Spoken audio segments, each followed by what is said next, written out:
Magandang araw, Pilipinas. Narito na ang pinakabagong weather update natin ngayong araw ng Thursday, December 4. Naging isa ng ganap na bagyo ang minomonitor nating weather disturbance sa silangan at patuloy nga itong lumalapit sa bansa. Alamin natin ang pinakabagong impormasyon dito. At bago ang lahat, huwag kalimutang mag-subscribe dito sa channel para sa pinakabagong ulat panahon. Ang sistema na binabantayan ay nakapasok na sa loob ng PAR. Tinaya ang sentro nito sa layong humigit kumulang 1,095 kilometers sa silangan ng southeastern Luzon at sa ngayon, ang Intertropical Convergence Zone ay patuloy na umaalalay sa mga pag-ulan sa Katimugang Mindanao, habang ang Northeast Monsoon o amihan ay umiiral sa Hilagang Luzon. Ang kombinasyong ito ang magdidikta ng magkakaibang uri ng ulan at ihip ng hangin sa iba't ibang rehiyon sa loob ng susunod na 48 oras. Para sa Basilan, Sulu at Tawi-Tawi, asahan ang maulap na kalangitan na may mga pag-ulan hanggang paminsan-minsan ay malalakas na thunderstorm. Ito ay dala ng Intertropical Convergence Zone na posibleng magdulot ng pagbaha sa mabababang lugar at pagguho ng lupa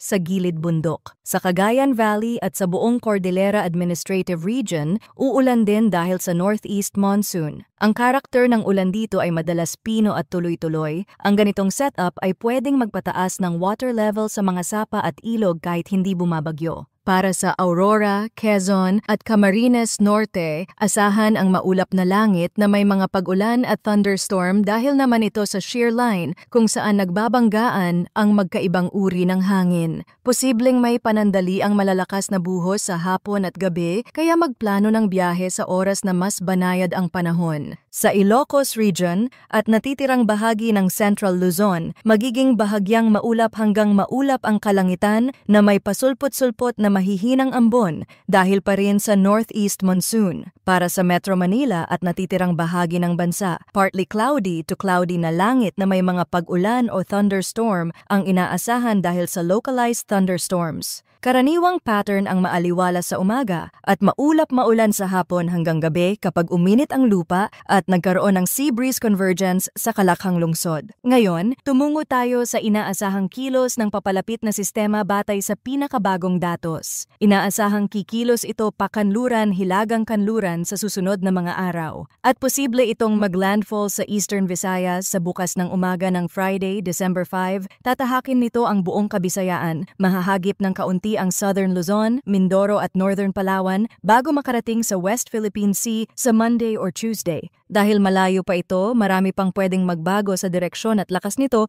inaasahan na ito ay maglalandfall sa lakas na tropical depression or tropical storm, pero hindi din isinasantabi na ito ay posible pang lumakas at maabot ang severe tropical storm category. Although hindi ito ganun kalakas na bagyo, hindi tayo dapat makampante dahil magdadala pa din ito ng malalakas na buhos ng ulan na siguradong magpapabaha sa mga low-lying areas. At kahit tayo ay nasa northern or southern Luzon, posible pa din tayong maapektuhan dahil sa interaksyon ng bagyo sa amihan at shear line. Kaya manatili po tayong nakasubaybay sa mga susunod na updates dahil ang panahon ay mabilis magbago.